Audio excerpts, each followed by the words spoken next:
Magandang umaga, magandang tanghali, magandang hapon po sa bawat isa ho sa atin. Tayo ho ay nakapagsimula ho ng isang panibagong serye po na base po sa Mateo 5 na kung saan ang tawag ho na Beatitudes. Kaya ho ang ating titulo ng ating serye po na nasilun po ng mga nakaraang linggo na ho ay ang Beatitude Bliss. Naalala niyo ho ang mga ilan po sa mga nadaanan ho nating mga topics. Nagsimula ho yan sa Matthew 5 verses 3 and following. Basahin ko po sa inyo, "Blessed are the poor in spirit, for theirs is the kingdom of heaven." Doon ho pinakita ho ang kahalagahan po nung pagkakaroon ho ng mapakumbabahong spirito ng puso ho na nakikita ho natin ang pangailangan ho natin sa Panginoong Diyos. Ang sumunod po ay, "Blessed are those who mourn, for they will be comforted." A kind of mourning that is so internal, that talks about repenting for the sins that we have done. Ang pangatlo ho ay, "Blessed are the meek, for they will inherit the earth." Yun po yung nakaraang pong linggo ho, na kung saan po si Pastor Edwin po, yun hong kanyang tinalakay at napakaganda po ng topic kong ito.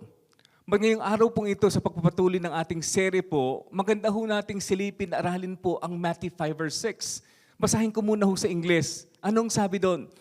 "Blessed are those who hunger and thirst for righteousness, for they will be filled." Sa Tagalog ho, sa translation po ng salita ng Diyos, ang pagkakasalin ho dito, "Pinagpala ang mga nagugutom at ang mga nauuhaw sa katuwiran sapagkat sila ay bubusugin." Siguro maganda ho ang ating makita ho dito, nung sinabi ho ni Jesus sa mga yun nakikinig sa Kanya, nung sinabi ho niyang ang pinagpala ho ay mga nagugutom, mga nauuhaw, hindi niya sinabi po ang pinagpala po ay yung mga busog. Hindi ho niya sinabi ang mga pinagpala po ay yung masasaya ho sa buhay. Hindi ho niya sinabing mapapalad o blessed sa English o blessed po ay yung mga yun po na matuwid ang kanilang pamumuhay. Dito ho sa verse 6, sinabi ho ni Jesus, "Blessed are those who hunger and thirst for righteousness, for they will be filled." At simulan ho natin sa unang puntos. Dito makita ho natin that God created a soul hunger and thirst in us. Kaya yung verse 6, di ba? Muli, ulitin ko lang po siguro para ho sa mga yun po na kararating lang ho sa ating pong panonood ho ng mensahe ho ngayon. Sinabi ho doon, pinagpala ang mga nagugutom at mga nauuhaw. Naunawaan niyo ho kung ano po ang isang konsepto ho ng isang nagugutom na uhaw. Ang nagugutom ho siguro, maaring kayo ho, gutom ho ngayon. At medyo hindi kayo nakakain po ng maaga, wala kayong breakfast.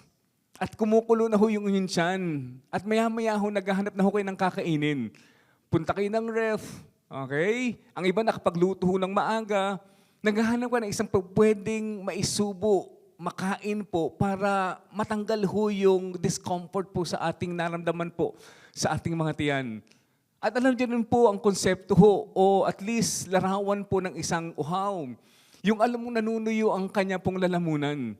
At kinakailangan kumuha po siguro isang basong tubig ho at inumin ho yun at pagkatapos nun okay na ho siya. Yun ho ang ating kaunawaan po. Pag nabanggit po dito, ang salita pong nagugutom at nauuhaw. At yun po, isang bagay po na totoo kahit sino man po sa atin. Physically, even emotionally, meron pong ganong klaseng gutom at uhaw po sa atin. And God designed the human body.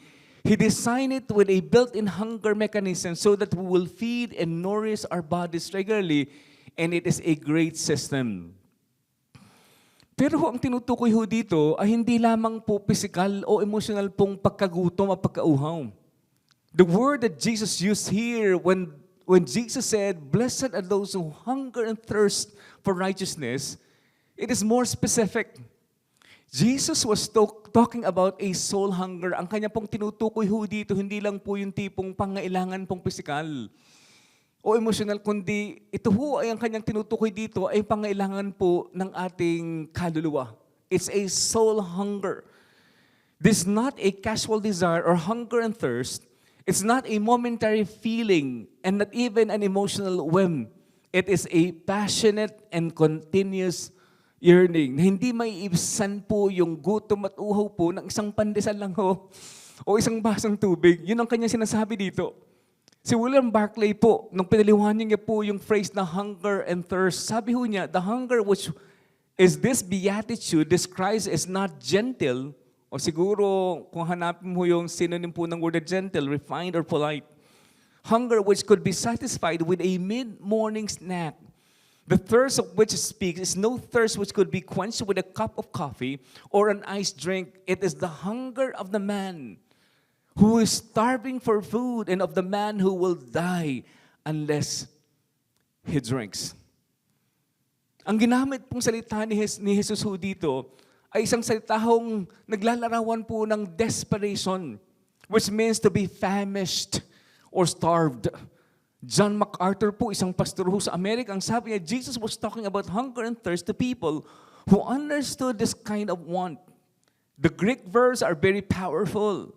Painao, which means to be needy or to be hungry or to suffer deep hunger.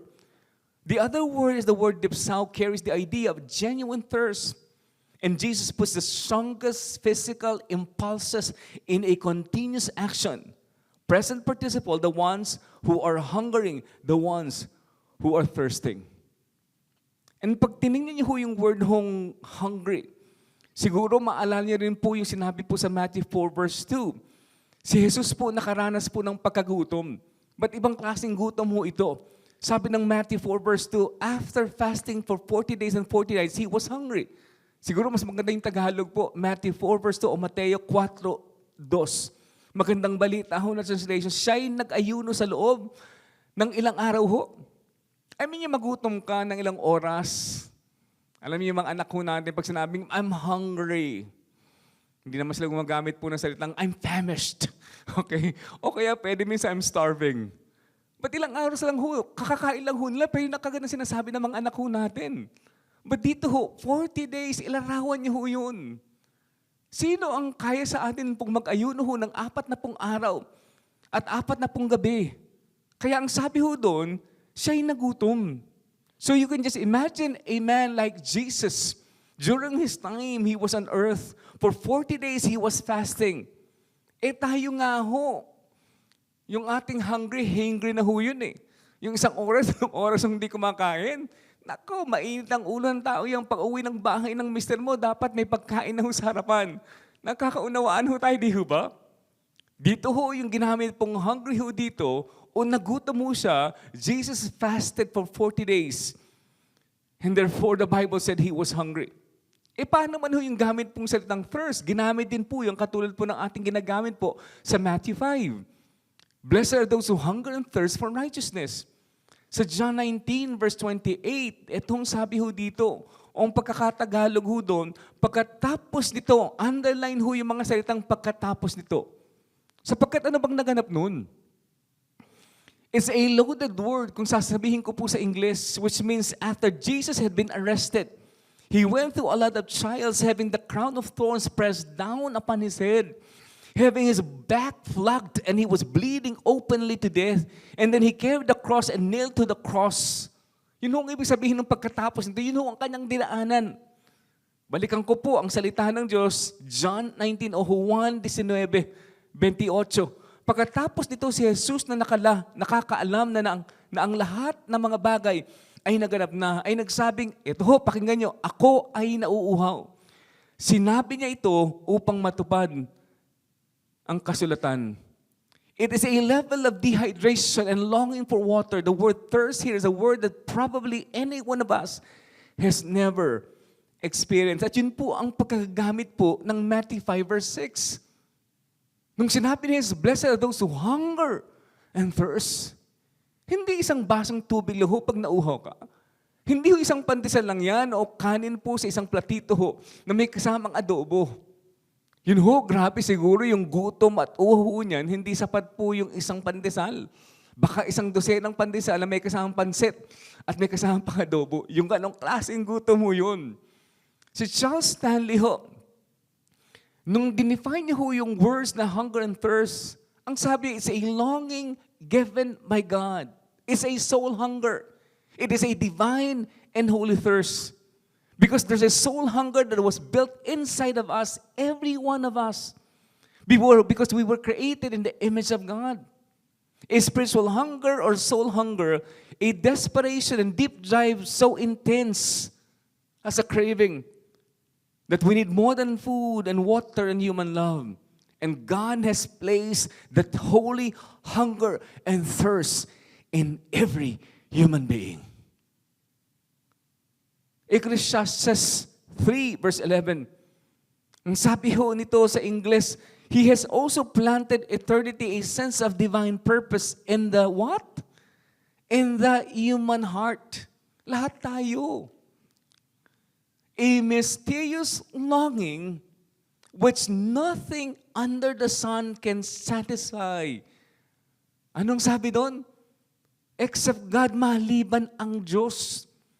Yet none cannot find out or comprehend or grasp what God has done, His overall plan from the beginning to the end. Kailangan niyo ba si Blaise Pascal? Itong isang siguro familiar po na lagi hong nasasambit, okay? O nasasabi ho ng mga nagtuturo ho patungkol po sa Biblia. Sabi ni Blaise Pascal, there is a God-shaped vacuum in the heart of every man which cannot be filled by any created thing, but only by God, the Creator, made known through Jesus Christ. At lahat po tayo, may ganong klase hong puwang sa ating pong puso na ang Diyos lang ho ang pwedeng makapuno nun. At pag hindi ho ang Diyos ang siyang pumuno ho nun, pupulin ho natin ho ng kung ano-ano ho yun. Pananalapi. Okay? Relasyon ho, from one relationship to another. Being busy in our career, success, fame, power. At yun ho ang kwento ho ng marami ho sa atin. We have filled our hearts with the junk food of this world, and no wonder we are so unhappy. Naalala ko si Elvis Presley, hindi ko ho nasama ho ang larawan ho ngayon. Nung one time ho, sa isang kwento po patungkol sa kanya, 6 weeks before he died, a reporter asked Elvis Presley, Elvis, when you first started playing music, you said you wanted to be rich, you wanted to be famous and happy. Ang tanong ho nung isang reporter po sa kanya, are you happy? Alam niyo ang sagot po ni Elvis Presley, who died worth $100 million, died at age 42. Anong sagot niya nung tinanong ho siya, are you happy?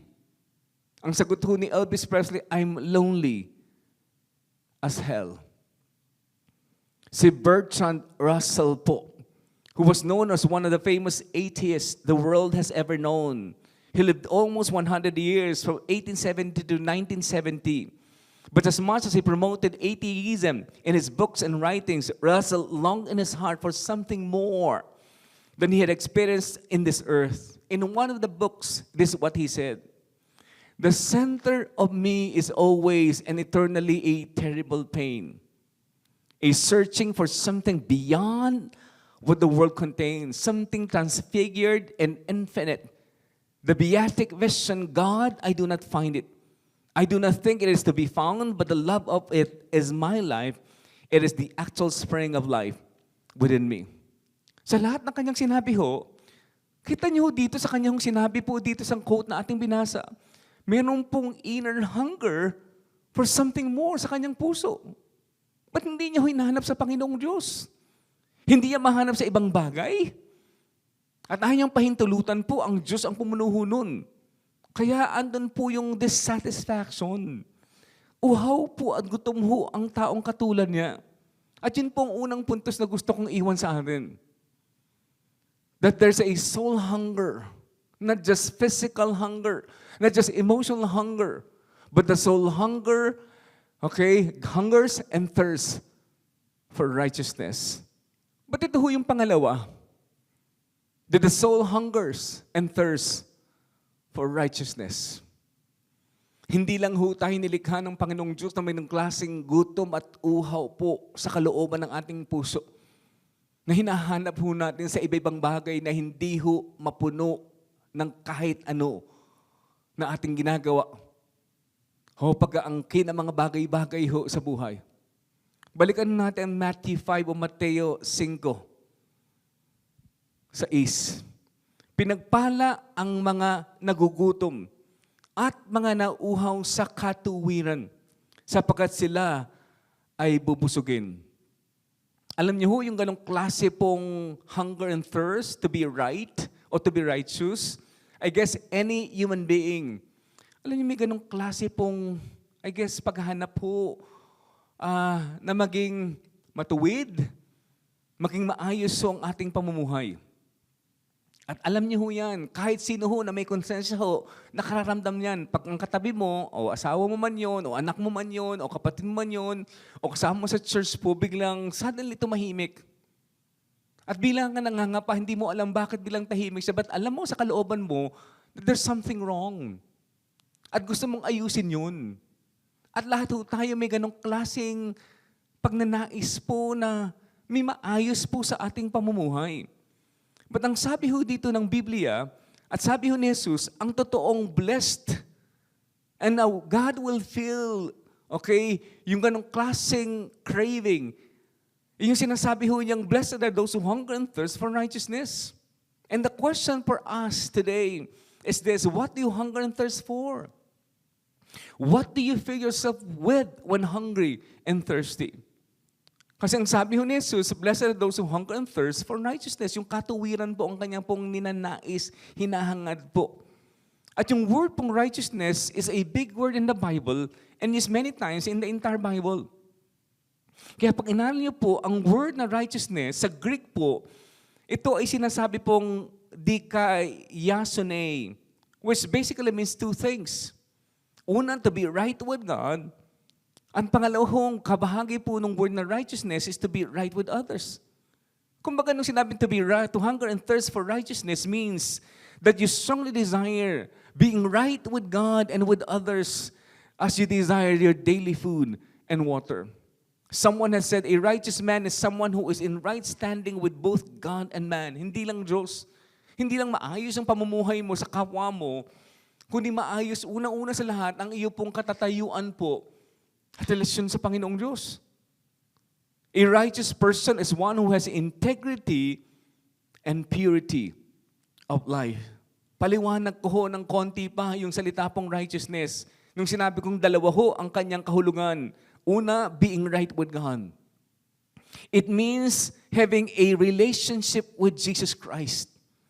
Siguro ho sa mga theologians po ang tawag ho dyan, justification. Kung saan po tayo ho ay nagkakaroon po ng tamang relasyon po sa ating Panginoong Diyos. Hindi ho yan dahil may maganda tayong ginagawa.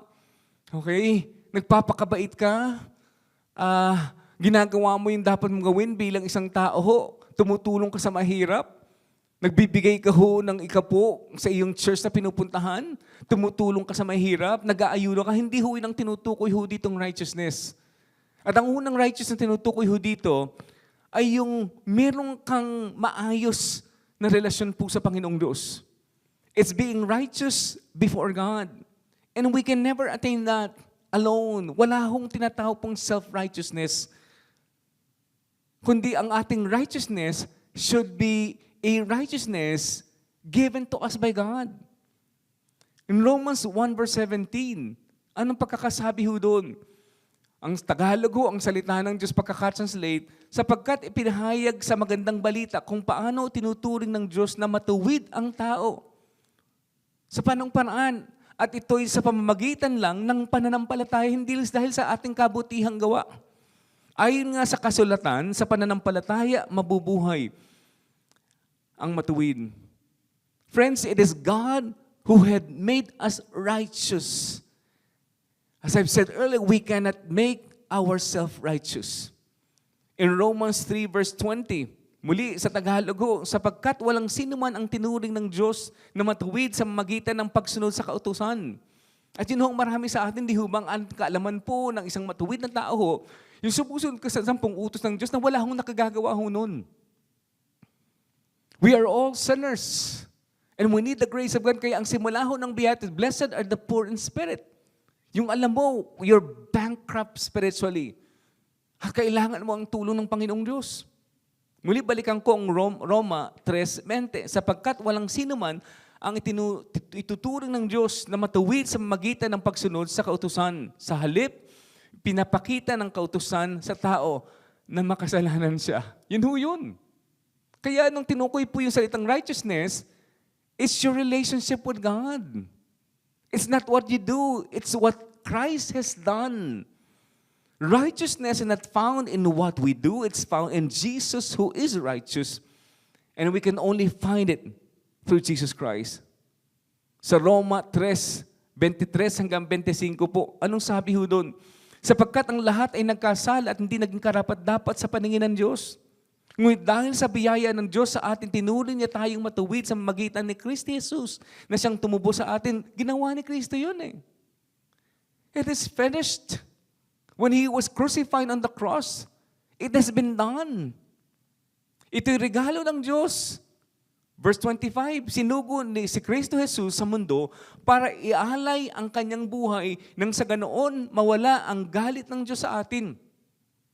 At sa pamagitan ng kanyang dugo ay mapatawad ang ating mga kasalanan kung sasampalataya tayo sa Kanya. Ginawa yon ng Diyos para ipakita na matuwid siya.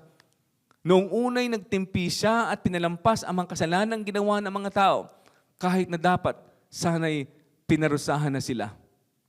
Sa 2 Korinto 5:21, anong sabi ho doon? Kailan may hindi nagkasala si Kristo, ngunit alang-alang kanino? Sa'yo. Alang-alang sa akin. Alang-alang ho sa lahat po sa atin, tinuring siyang makasalanan. Inako niya yung ating kasalanan.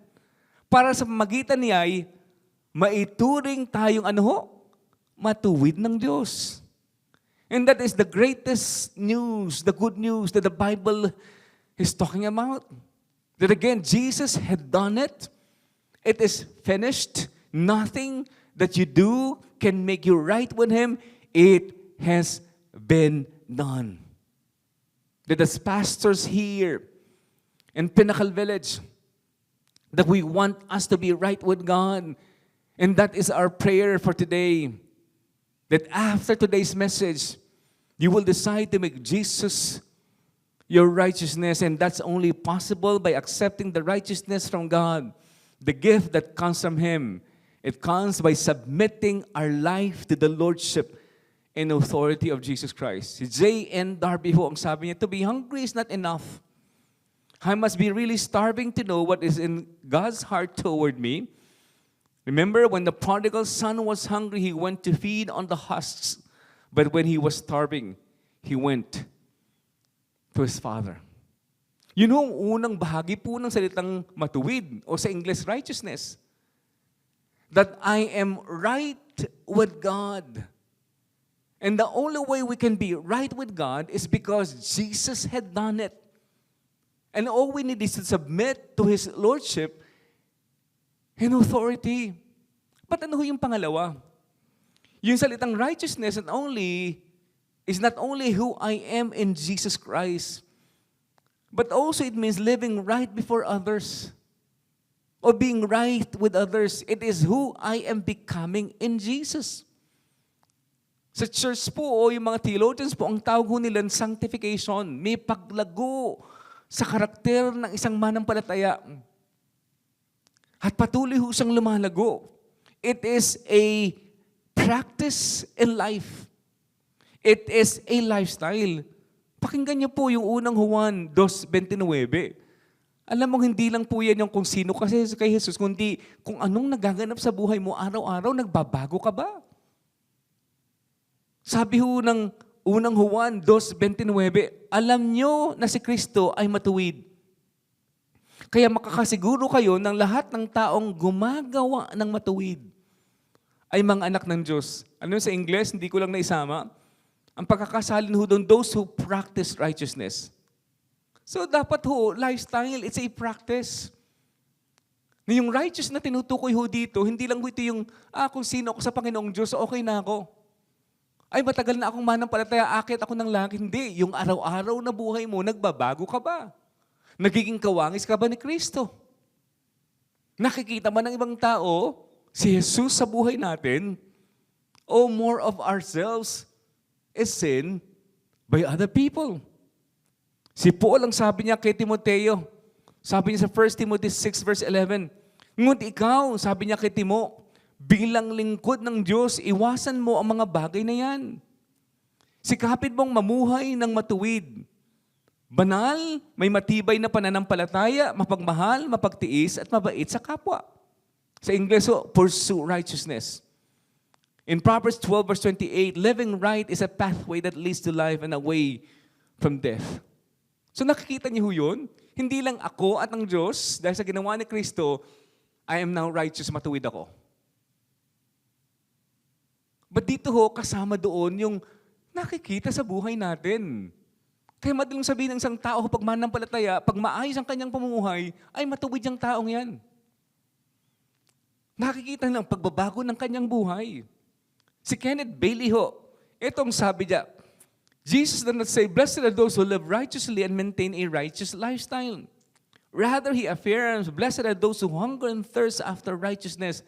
The statement presupposes that righteousness is something the faithful continuously strive after.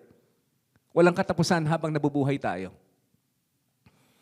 And the blessed are not those who arrive, but those who continue at whatever cost in their pilgrimage toward a more perfect righteousness. The constant, relentless drive toward righteousness characterizes the blessed. We're not talking about perfection. That's impossible.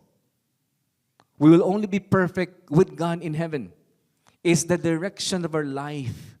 Is the trajectory of our lives. Merong mang patuloy na pagbabago at yan nakikita yan sa loob ng bahay. Sa ating relasyon sa ating asawa. Yung may pagbabagong nangyayari. Hindi naman laging ayos na ayos, nagkakaproblema ang buhay ng mag-asawa. Pero yung isang nakay Kristo nagpapaayos sa Panginoong Diyos. At yun ang righteousness. Biglang naging mapagkumbaba ka, hindi na lang kasalanan ng isa. Alam niyo minsan, ang napupuna ko, at ito napaka-common, matagal na yan, simula naging mananampalataya ako, pag nakinig ka ng isang sermon, at yung misis nakikinig ng isang message, ang kanyang naisip hindi para sa kanya, kundi para sa kanyang asawa. Ang naisip ng isang magulang yung kanyang anak, ang naisip ng anak ang kanyang magulang, hindi para sa kanya. But righteousness is truly righteousness when you see the life of the person and Jesus being conformed in the life of the person. Nakikita ang buhay ni Jesus sa taong yun. Sa loob ng ating pamamahay, sa ating marriage, sa ating pagiging mga magulang at mga anak. Maging sa loob po ng ating mga trabaho, dapat nakikita yun. Yung extra mile, yung excellente ka sa trabaho mo, that's righteousness. Hindi lang na hindi ka nagsisinungaling, yung kahit walang nakakita, but maayos yung pagtatrabaho mo. Nagpupursige ka, pinagaganda mo, pinagsisilbi mo ang tunay mong boss na nasa langit. And how we relate with other people. Yung alam mo, may galit at may kakulangan ng kapatawaran hanggang ngayon sa ating mga puso. Ang totoong righteousness at katuwiran po, nakikita yan kapag ikay marunong eventually magpatawad sa mga taong nakasakit sa iyo. Nagkakaroon ka ng pag-ibig po through Jesus Christ. Na unti-unti mong inaayos ang relasyon mo sa ibang tao. And again, the question for us today is this: are we seeing more of Jesus in our life and less of us? At ito yung pangatlo. Only he who hungers and thirsts deeply is really satisfied. Alam, muli balikan natin ng Mateo 5. Ang sabi ng salita ng Panginoong Diyos, pinagpala ang mga nagugutom at ang mga nauuhaw sa katuwiran sapagkat sila ay bubusugin.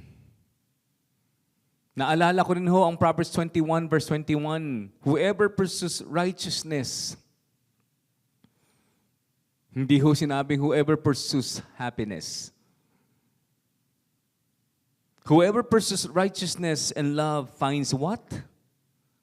Finds life, finds prosperity and honor. Di ba yun naman hinahanap ng maraming mga tao Yun pong tinutukoy yung the life, okay, or prosperity and honor. But ang sabi ho ng paalala ho sa atin, ang mga yun po na nakakahanap po ng satisfaction or fulfillment o sa Tagalog ho, bubusugin, ay yung mga yun po na talagang naghahanap po at nagugutom, may kauhawan, may kagutuman po ng malalim po. At yun po ang siyang magkakaroon ng kabusugan. Kadalasan po siguro magandang paalala ho sa atin to.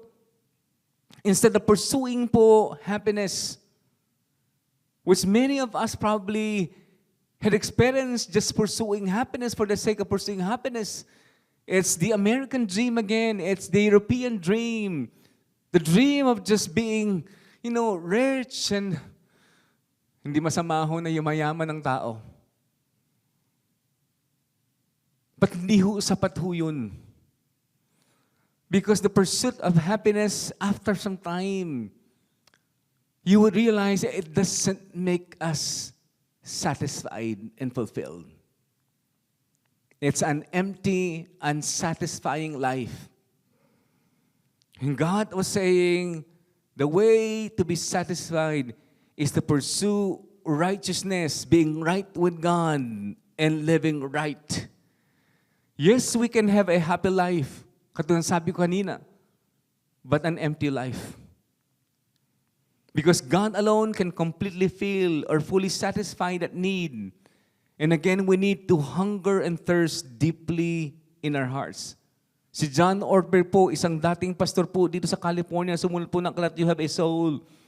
Anong kanyang paalala ho sa atin? What the soul truly desires is God. We may try to fill that need with other things, but the soul will never be satisfied without God. Yung sinubukan mo na lahat ng bagay, pero alam mong kulang. Alam mong empty ka and void. Ito ho siguro yung paalala ho sa atin nung may isang awitin po ang U2, yung band po na U2. Ano ho ang titulo ho ng awiting yon? I still haven't found what I am looking for. Hindi ko lang makanta eh. At yun ho ang siguro ang kawitin ho ng marami sa atin. Still haven't found what I'm looking for. Naalala yung Solomon, the wisest and richest man who ever lived during his time. Itong sabi, he tried knowledge and education. But anong sabi niya sa Ecclesiastes 1 verses 16 to 18? At sa mga inho na mga maayos ang pamumuhay, alam niyo yung you're there just to succeed. You're studying right now. Alam mo talagang karunungan ang lahat ng kinakailangan mo. There's nothing wrong with studying. Again, that's very important to study. To go to school. But alam niyo, Solomon, ang kanyang paalala, binabasa ko nga ito eh. Sabi ko, grabe Solomon, Talagang grabe makipag-usap po sa atin. Ang sabi ho niya, sa verse 16, sinabi ko sa aking sarili, sabi ni Solomon, mas marunong ako kaysa lahat ng naging hari sa Jerusalem. Marami akong alam. Pinag-aralan kong mabuti ang pagkakaiba ng karunungan at kamangmangan. Pero nakita kong wala rin tong kabuluhan. Balikan niyo yun. Sabi ho niya, wala rin tong kabuluhan. Para kang humahabol saan? Sa hangin. Dahil habang nadadagdagan ang kaalaman ko, nadadagdagan din ang aking kalungkutan. Maya-maya ho sa Ecclesiastes 2, verses 10 to 11, ito naman sabi niya. Ito magandang paalala naman ho sa atin po na mga nagtatrabaho na ho ngayon. At mga yun na very established in life. Anong sabi niya? Nakukuha ko ang lahat ng magustuhan ko, nabibili ko. Kung akin pong dadagyan. Kasi sabi niya, nakukuha ko ang lahat ng magustuhan ko. Kababaihan, ilang ho ang kanya naging asawa.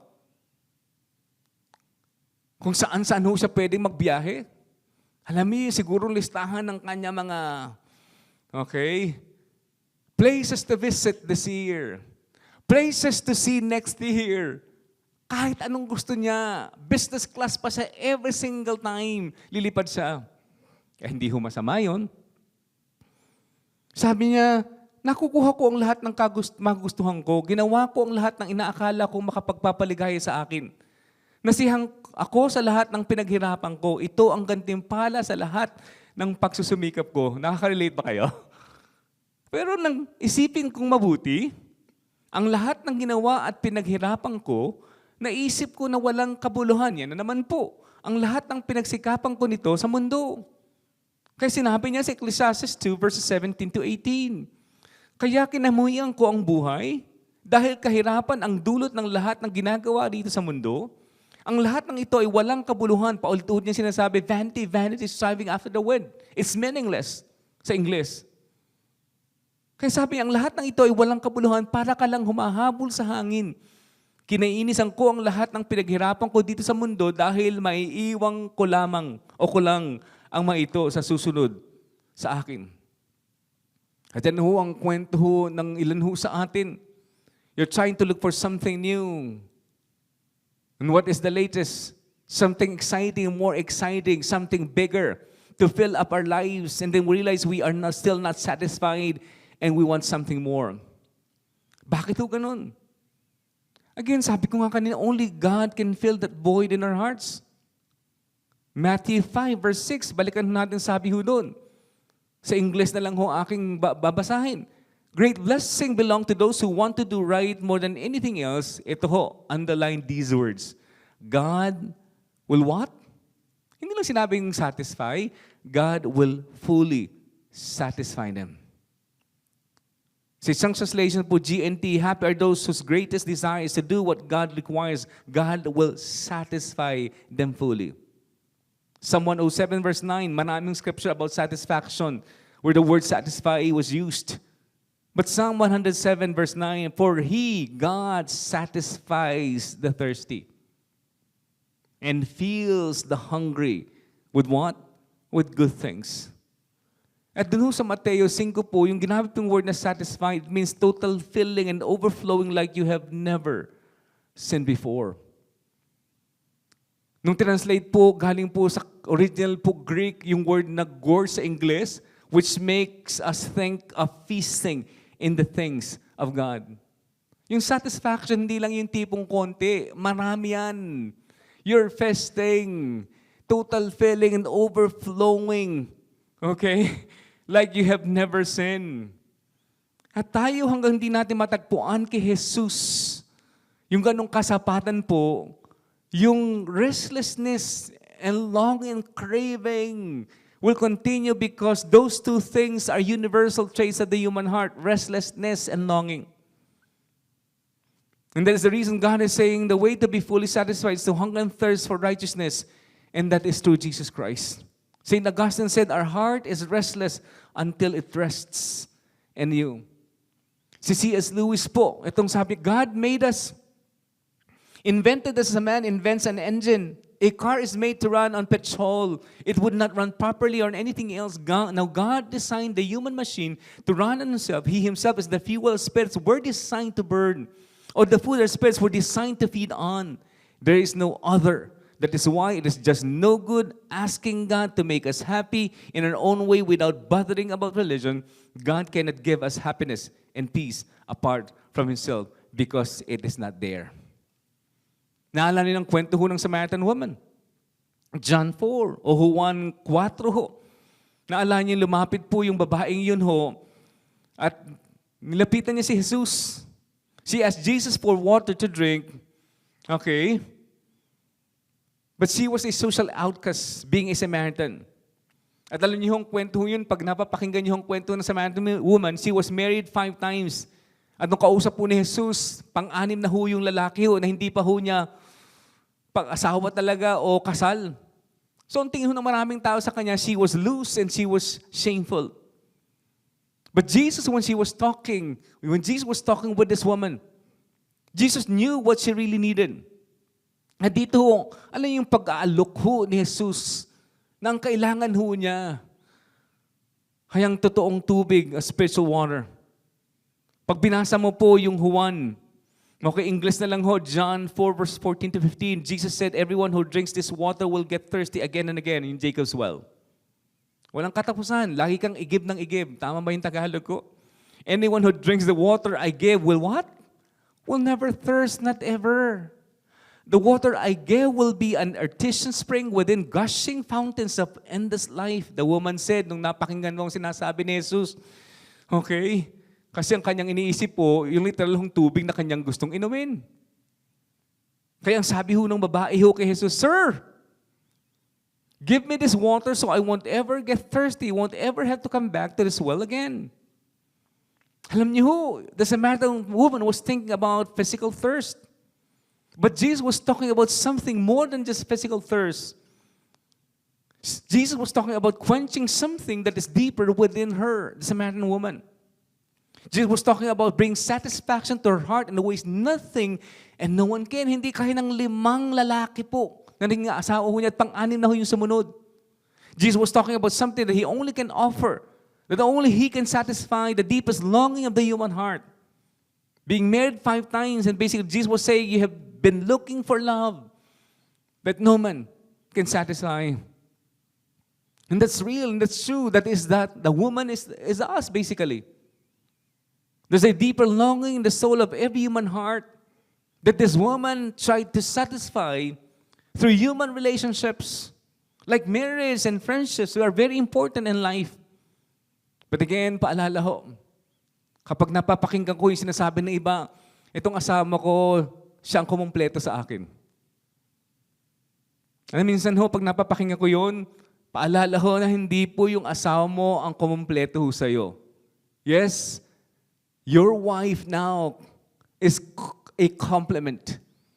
Yung kahinaan mo, kalakasan niya, natutulungan ka, but to make you complete? And to say that your wife now and your husband has made you complete, how about a one who is single?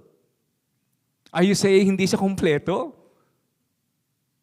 Hindi ho sila kasal, wala pa ho silang asawa, single. Would you say they're not complete or whole? Because friends, if we don't find in Jesus the satisfaction, we will look for something to fill that longing in our hearts, like drugs, sexual encounters, or even shopping. Again, another vacation to temporarily fill that void or emptiness in our lives. Naalala ko nun po si John 6:35, kung saan inalok ho ng Diyos si Jesus ang kanyang sarili bilang tubig at pagkain sa kanyang mga disipulo.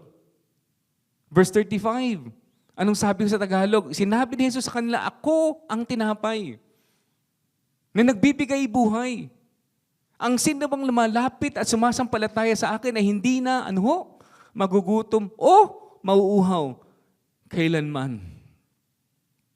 Our longing for love, our longing for acceptance and forgiveness, our longing for satisfaction, fulfillment in life and happiness can only come from Jesus, because He alone can fully fulfill and satisfy the longings of your heart. Even Ephesians 1:23, si Paul ang sabi, the church is the body of Christ and is filled with Christ who what? Who completely. Anong sabi? Who completely fills everything. And the one who hungers and thirsts for righteousness, the promise is, God will not leave us starved, thirsty, and withering. He will fill us. He will satisfy us. He will nourish us because He is the bread of life and the living water. And the question for us today, is our desperation big enough for God to fill us? Do we passionately pursue intimacy with Jesus Christ? Si John Piper sabi niya, the key to Christian living is a thirst and hunger for God. And one of the main reasons people do not understand or experience the sovereignty of grace and the way it works through the awakening of sovereign joy is that their hunger and thirst for God is so small.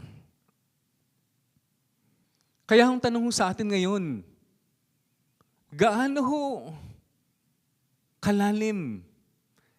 O sa English siguro mas madali hong masabi ko, is our craving for God so deep that going to church once a month is not enough. Na yung at least pananalangin ho, alam mo hindi sapat na after some time, naka 5 minuto ka, naka 10 minuto, hindi naman ho pahabaan yan. But naintindihan ko, a person who experienced satisfaction in God, which is basically a paradox, if you have been satisfied in God, andun ho yung longing again to come back to God and to be satisfied once more.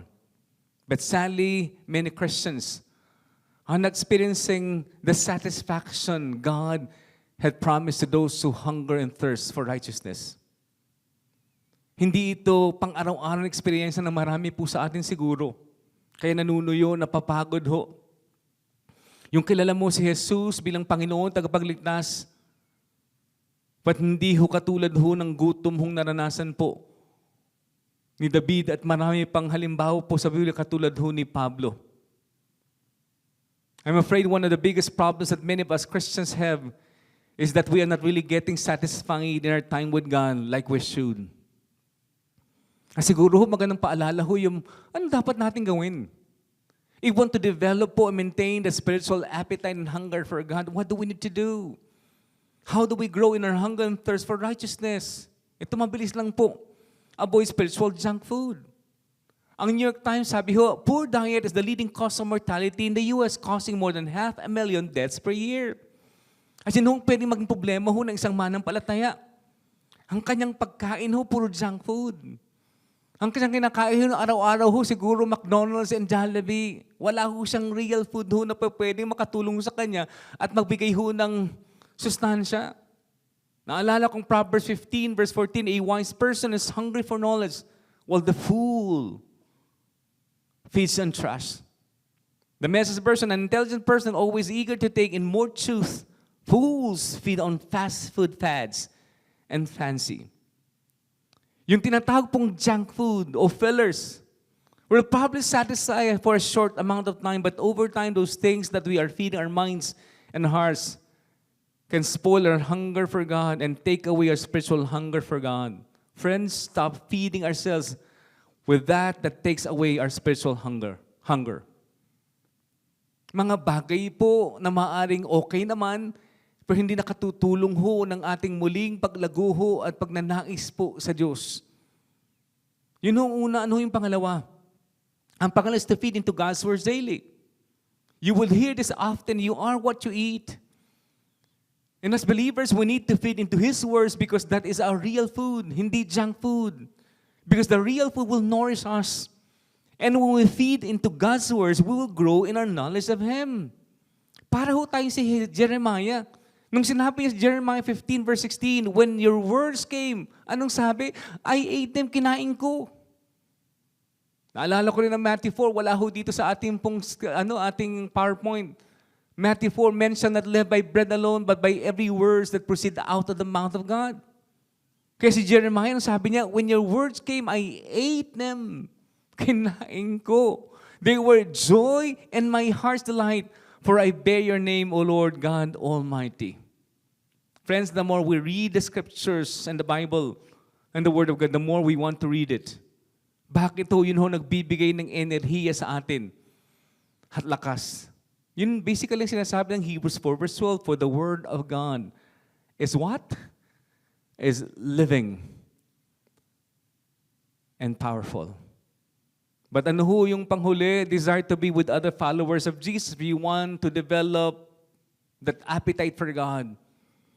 Because if you surround yourself with other believers, your appetite for God is influenced by the people you associate with. Sinong malimit mong kasama? Anong lagi niyong pinag-uusapan? Kaya dito sa Pinnacle Village po, pasensya na ho kayo lagi yung napapabanggit. Lives are stronger when connections are deeper. That's why we always invite every one of us to join a huddle for support. Because whatever we talk about in the huddle discussion with other believers, and that's what you're going to hungry for.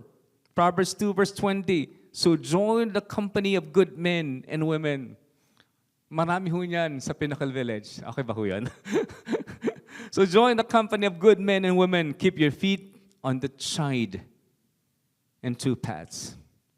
Because those that withdraw from fellowship with other believers, those that withdraw from relationships with other believers are those who usually lost their hunger for God. But today, let me end because this is Father's Day. Araw ho ng mga tatay ho. Naalala ko ho ang kwento ho ni John Wooden. Siya po ay isang kilalang coach sa basketball. Ang kanyang tatay po si Joshua Wooden. Makita niyo sa larawan. Under Wooden's masterful guidance, the UCLA Bruins set all-time records including 4 perfect 30-0 seasons, 88 consecutive victories, 38 straight NCAA tournament victories, and 10 national championships, including 7 in a row. You know what I love about him, John Wooden? Yung anak muna, hindi ho yung kanyang tatay. Sabi niya one time, basketball is not the ultimate. It is of small importance in comparison to the total life we live. There's only one kind of life that truly wins, and that is the one that places faith in the hands of the Savior. Until that is done, we are on an aimless course that runs in circles and goes nowhere. Eh di ba ho yun yung topic natin? Si John Wooden pala kilala ho to, siya ho yung kilala that who would read his Bible every day. Kilala ho siya, he would not miss church. And some friends would call him Reverend. Si John Wooden ho, ang kanya pong iniisip po naka-influensya ho ng lubos sa kanyang buhay. Ang kanyang tatay ni si Joshua Wooden, known as you for much of his later success.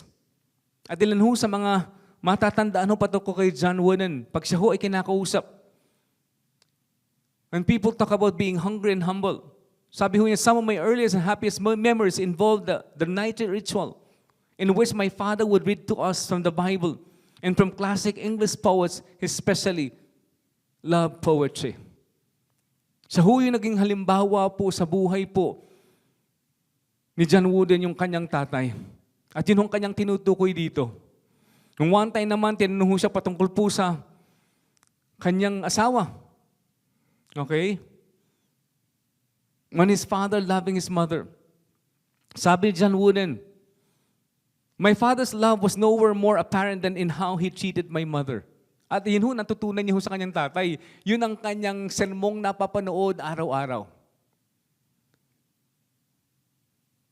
And this is very important for us as we end. He was a man, a young boy watching his father. That's why the respect is gained by this father. Because John Wooden would watch him every single day. At siya ho yung nagsabing, from watching the respect that they had for one another, I learned the true meaning of my father's favorite quote from Abraham Lincoln, that the best thing a father can do for his children is to love their mother. At maraming bagay yung nabanggit patungkol po kay Joshua Wooden, na tatay ni John Wooden. Anong ibig ko sabihin dito? Kasi gusto ko lang kausapin ng mabilisan lang ho sa ating pagtatapos ang ating mga tatay. Ikaw man ay may mga anak, ikaw man ay mentor ho ng isang tao ho sa buhay mo. Because when we talk about hungering and thirsting for God, it begins with us. We want our children to eventually hunger and thirst for God also. Naalala ko isang quotation, the seeds we sow in our children's lives today will bear fruit for generations to come. And the question is, what kind of fruit will our parenting produce? Parents, dads, and mentors, we have to be mindful of the implications of our parenting to be successful as parents. It is essential to a successful parenting 101 to make God our God. And that's basically to hunger and thirst for Him. Deuteronomy 6 verse 5 would say, the Message version, love God, your God. With your whole heart, love Him. With all that's in you, love Him with all you've got. And that's so important even for future parents and dads. Our top priority as dads, there are no perfect dads. But for us who are now parenting our kids, small kids, our greatest priority, top priority is to love God, to be committed to God now. As a father, as a parent. Because our kids are copying what we're doing. Our life speaks louder than our lips. They study our life, our priorities, our attitudes, how we handle conflicts, our values, and even our relationship with God. Our kids are studying how we live our lives. Andy Stanley said, your behavior, not your advice, will determine whether or not your kids will want to be like you or to be with you. Pag walang respeto ang ating mga anak sa atin, ano ho talaga walang impluensya. And again, do you hunger and thirst for God? Doon ho tayo magsimula. Is God just one of the many options in your life? Is the church one of the many options we have? I remember this quote as I end, what one generation finds as optional, the next generation finds as unnecessary. Dads, parents, and every one of us, it begins with the attitude of our hearts, the be attitudes. Let's pray that we continue to hunger and thirst for righteousness, to be right with God, and to be right with others. We'll end with a song. I pray that today, that intense craving to be right with Jesus begins now. Let's listen to the song and allow the Lord to speak to us, to minister to us. And we'll begin to hunger and thirst for Him. And eventually to hunger and thirst to fix our relationships, to be righteous before men, to be right with others.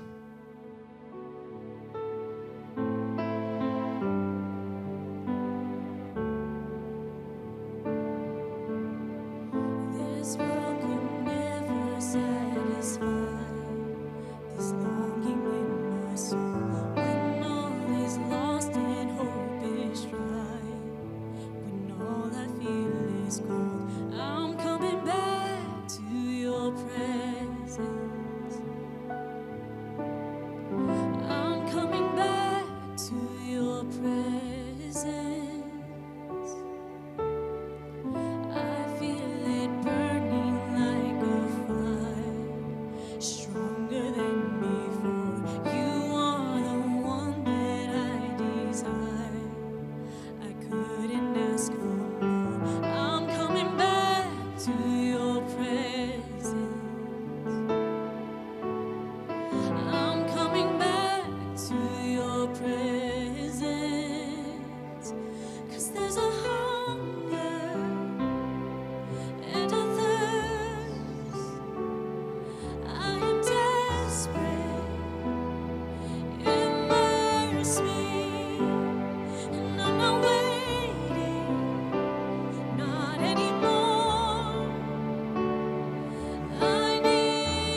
Manalangin ho tayo. And I just invite you, just bow your head for a while. Nasaan man ho tayo? Nakikinig ho tayo online, nanonood ho tayo, on-site tayo sa isang lugar, kasamang inyong pastor o mga kaibigan o pamilya ho. Pwede ba tayong tumungo ng ating mga ulo ho at humikit ng ating mga mata? Panginoon, nagpapasalamat po muli sa paalala ng kahalagahan, Panginoon, ng mga tunay na pagbabago sa kalooban ng aming puso, the Beatitudes of the heart. The humility we need, O God.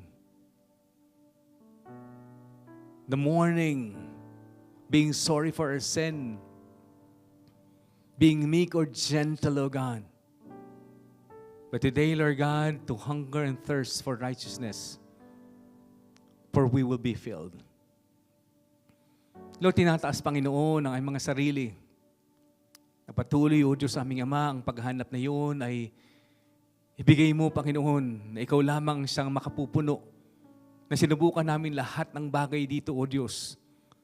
Nakapagtapos ako, nakapag-aral, naging matagumpay ako sa aking career, nakapag-asawa, may sariling pamilya, nakapagpundar, Panginoong Diyos, ng aking sariling ari-arian, bahay, at kung ano-ano pa, O Diyos. But mga panahon na dumarating katulad ni Solomon, Panginoong Diyos, is vanity, meaningless, striving after the wind. Because only you, Jesus, is the bread of life, the living water who can truly and completely satisfy us, O God. Tinataas, Panginoon, muli ang mga magulang, lalo na ang mga ama na naandito, O Diyos. Sila man ay may mga anak, sila man ay mga tito, o mga mentors, Panginoong Diyos, na mga taong tumitingala sa kanila bilang modelo sa pananampalataya. Patuloy kang magpalago sa amin. Maging halimbawa kami, Panginoong Diyos, na kami, Panginoon, ay tularan nila aming Ama. Hindi ang aming mga sinasabi lamang, kundi, Panginoon, ang aming mga ginagawa. Ng uhaw na meron kami bilang mga magulang, bilang ama. Bawat isa aming nakikinig, Panginoon. That today, we just ask that you will fill our hearts as we submit our lives to the Lordship, to the authority of Jesus. He offered Himself to us. We decide now, O God, that we need you. Lord, fill our lives with the satisfaction that no man and no person, nothing can give us. Lord, salamat po, Jesus, na ikaw, Panginoon, ang siyang kapuspusan ng matagal ko nang hinahanap na kakulangan, Panginoon, sa aking puso. Salamat po sa araw nito, basbasan ng bawat isa. Salamat sa bawat ikapu, pagkaloob na binibigay namin, Panginoong Diyos, para sa iyo. At sa mga churches na aming sinusuportahan, Panginoon, na local churches na aming tinutulungan. Naghahangad, Panginoon, na patuloy na magamit ang aming ikapu, Panginoong Diyos, sa pagsulong na iyong gawain, Panginoong Diyos. Saan man kami naroon. Salamat po. Mahal ka namin, Panginoong Diyos, iniibig ka namin. Ito pong aming samot dalangin sa pangalan po ni Jesus. Amen at amen.